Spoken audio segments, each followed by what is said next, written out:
अदब नाजरीन, इस वक्त हम मौजूद हैं निगीन लेक में। जैसा कि आप जानते हैं कि दफ़ा 370 की मनसूखी के बाद जम्मू कश्मीर की सरकार जो है दावा कर रही है कि महकमा सयाहत को फ़रोग मिला है और यहाँ पर ज़्यादा से ज़्यादा टूरिस्ट जो है उन्होंने विज़िट किया है। हकीकत क्या है, इस वक्त हमारे साथ मौजूद है बात करने के लिए हाउस बोट एसोसिएशन के तर्जुमान याकूब डुनू साहब। याकूब साहब, सबसे पहले आपका खैर मकदम हम करते हैं। जिस हिसाब से आज दावे कर रही है सरकार, काफ़ी दिनों से हम भी देख रहे हैं कि जम्मू कश्मीर में टूरिज्म का बूम जो है काफ़ी बढ़ गया है। यहाँ पर सयाह जो है ज़्यादा से ज़्यादा अब विज़िट करने लगे हैं और साथ साथ गैर मुल्की सयाह भी यहाँ पर आने लगे हैं। किस हद तक आप इस चीज़ से सहमत हैं? शुक्रिया आशिक साहब। देखिए, सबसे पहली बात यह है कि आपको मालूम है पूरी दुनिया में कोरोना छाया गया था, जिसकी वजह से, उस महामारी की वजह से यहाँ पे क्या पूरी दुनिया में जितने भी टूरिज्म के साथ वाबस्ता रखने वाले हो, चाहे वो होटलियर्स हो या फिर हम जैसे हाउस बोट वाले हो, ट्रांसपोर्टर हो, कोई भी हो, दुनिया में ग्लोबली कह रहा हूँ, तो सारा ये जो टूरिज्म है ये ज़बरदस्त ग्लोबली हिट हाट हुआ था और उसमें हमारा जो रीजन है जम्मू कश्मीर वो भी उसमें हिट हाट हुआ था। तो सरकार का दावा कहना कि 370 के बाद यहाँ पे ब्लूम हुआ, इसमें कोई दोहराई की बात नहीं है कि जिस तरह से हमारे हिंदुस्तान में लोग जो है वो केवल और केवल कश्मीर देखने के लिए नहीं आते थे, वो हिमाचल भी जाते थे, केरला भी जाते थे, राजस्थान भी जाते थे। कहने का मतलब कि जितने भी यहाँ पे टूरिस्ट डेस्टिनेशंस थे वो वहाँ पे जाते थे। उससे अलावा यहाँ हमारे देश में से ही लोग थाईलैंड, बैंकॉक, सिंगापुर, स्विट्ज़रलैंड, बाकी इन मगरबी देशों में भी जाते थे।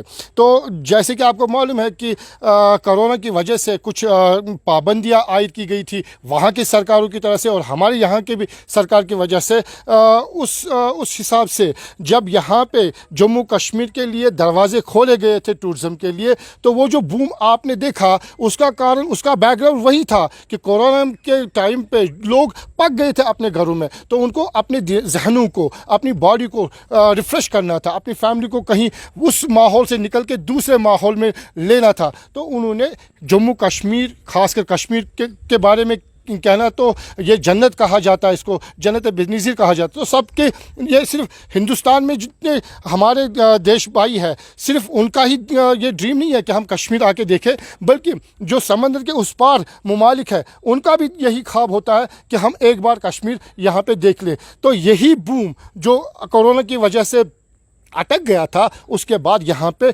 आपने देखा कि मार्च से ही हाउस बोट, होटल सब सोल्ड आउट थे जुलाई तक। आशिक साहब, अगर हम डिपार्टमेंट टूरिज्म की बात करें तो डिपार्टमेंट टूरिज्म की तरफ से क्या इस इंडस्ट्री को वाकई में सपोर्ट मिलता है?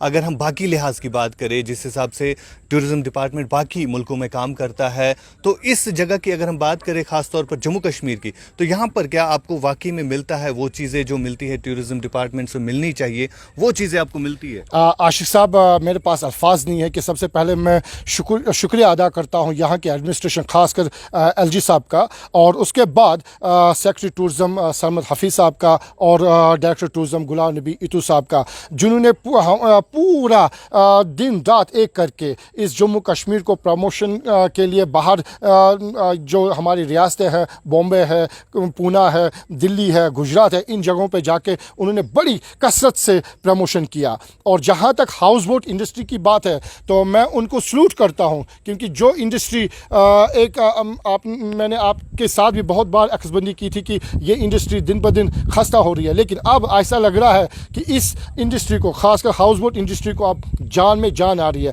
इसकी बहुत बड़ी वजह यह है कि एक तो हम हाउस बोट वालों को लकड़ी जो है वो उन्होंने फराहम की है, और दूसरी बात यह कि इसी झील में आपने भी उसकी अक्सबंदी की थी, निगिन क्लब के बगल में हमें फायर फाइटर्स दी गए हैं, जिसकी वजह से अगर कहीं पे भी हाउस बोट में कहीं पे भी आग लग जाए या खस्ता हो तो तुरंत उस आग को काबू किया जा सकता है और एक हाउस बोट जो करोड़ों की प्रॉपर्टी है, संपत्ति है, वो बचाई जा सकती है। तो इस तरह से वो शाना बशाना हमारे साथ इस वक्त हमें हेल्प कर रहे हैं। बिल्कुल। अगर हम गुज़िश्ता माह की बात करें तो यहाँ पर अमरनाथ यात्रा का सीज़न जो है वो शुरू हो गया था, और इस अमरनाथ यात्रा के सीज़न में अगर हम जम्मू श्रीनगर हाईवे की बात करें तो हमने भी देखा कि काफ़ी सारे जो टूरिस्ट है वो अमरनाथ यात्रा की वजह से सफ़र कर रहे थे। तो याकूब साहब, आपसे जानना चाहूँगा, क्या आपके कारोबार कारोबार पर भी असर पड़ा उस चीज़ से? देखिए, जिस तरह से गाइडलाइंस शाया हुई थी एडमिनिस्ट्रेशन की तरफ से, खदशा ये था कि कहीं मिलिटेंट अटैक ना हो जाए अमरनाथ यात्रा आ रही है या जो श्रद्धालु है उन पर अटैक ना हो जाए। उसके लिए एक सिक्योरिटी का पूरा बंदोबस्त किया गया था, वो अलग।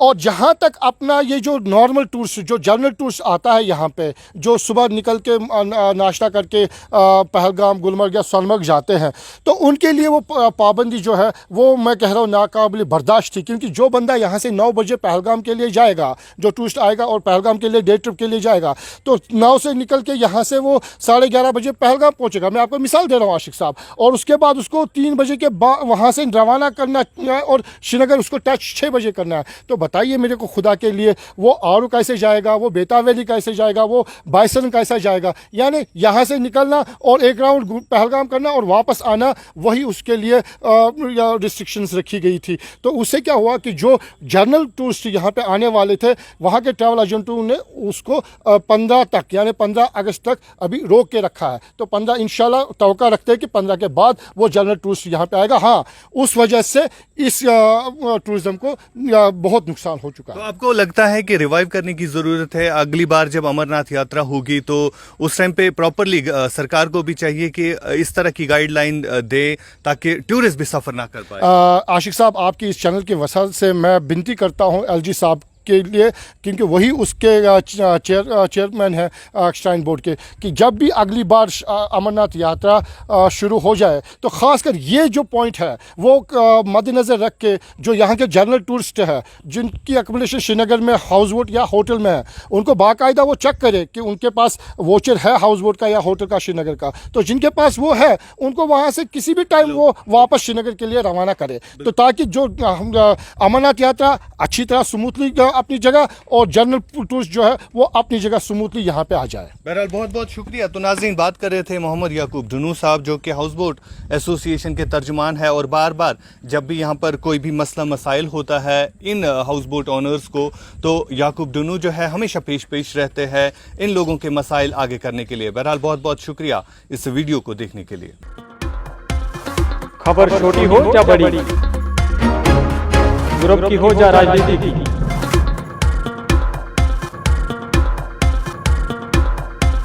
हम रखेंगे आपको हर लम्हा से बाखबर, और आपके लिए हर खबर पर हम रखते हैं नजर, क्योंकि हम दिखाते हैं हर खबर को सच के साथ।